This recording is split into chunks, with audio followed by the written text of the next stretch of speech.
Subscribe to our YouTube channel and press the bell icon to get the latest updates. Yesterday at the GTS, Rajkumar Ranjan Singh, the Minister of State in the Ministry of External Affairs, also in education, made a big kind of pitch on edtech, and he saw huge optimism in edtech in itself. And I take everything that you're saying, that this kind of technology will make it more immersive, it's more real in many ways. But in a country like India, how do we make it more affordable? And we hear a lot about edtech and these solutions, but fact is that 90% of this country doesn't have access to a laptop. 5, 6 people have to use an internet connection together. You, me, and many of us, I'm guessing, have helped people in this time of pandemic when they've had to come out of a classroom. So how do we make these changes, the internet 3D, more broadly, more inclusive, more affordable, and really get that connection going?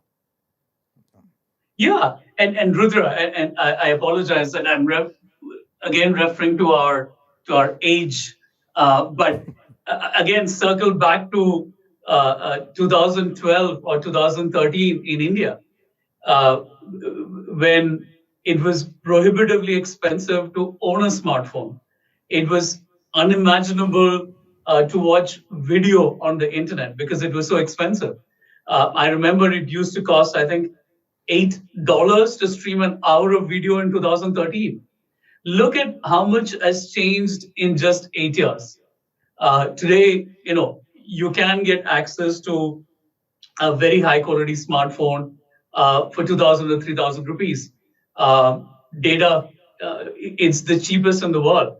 And by the way, smartphones will get even cheaper as they get better.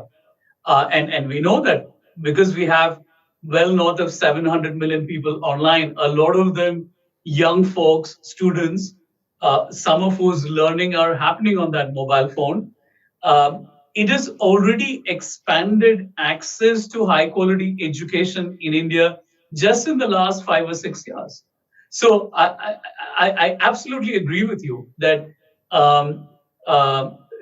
in building any solution, I think for it to be applicable to hundreds of millions of people, you will have to make sure that it's affordable.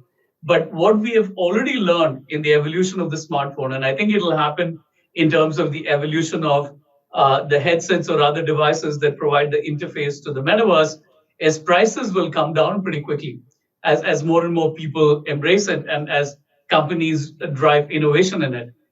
So I'm deeply hopeful. I don't, and as a country, I think we are now leading the world in many areas in the scale of people who have access to the internet, and we know that it has changed lives, including the lives of students.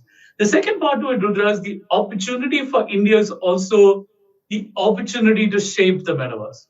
And the CEO of the company, Mark himself, articulated this just a few hours ago at an event that we had, Fuel for India. And he made the point that I deeply believe in, which is that when you look at the last version of the internet and circle back to the mid 90s or the late 90s, as a country, we were in a very different place. In terms of the conversation we had, the number of people online, the number of people with access to smartphones, the tech engineering capacity in the country, the nature of the startup ecosystem, all of that has changed dramatically. And so much of it has changed in the last 18 months. We have a thriving digital ecosystem. We are pioneering innovation like UPI payments rail, which is a first for the world. We have a class of entrepreneurs, right? We have now the second or third generation of entrepreneurs in this wave who have been tested by both enormous success and enormous failure. Capital is flowing into the country, and the tech base looks dramatically different from 20 years ago. So I do think the question for India is also, how do we, in a way that we did not influence the shape of the earlier version of the internet, how do we make sure that we are playing a material role in contributing to the shape of what the metaverse becomes?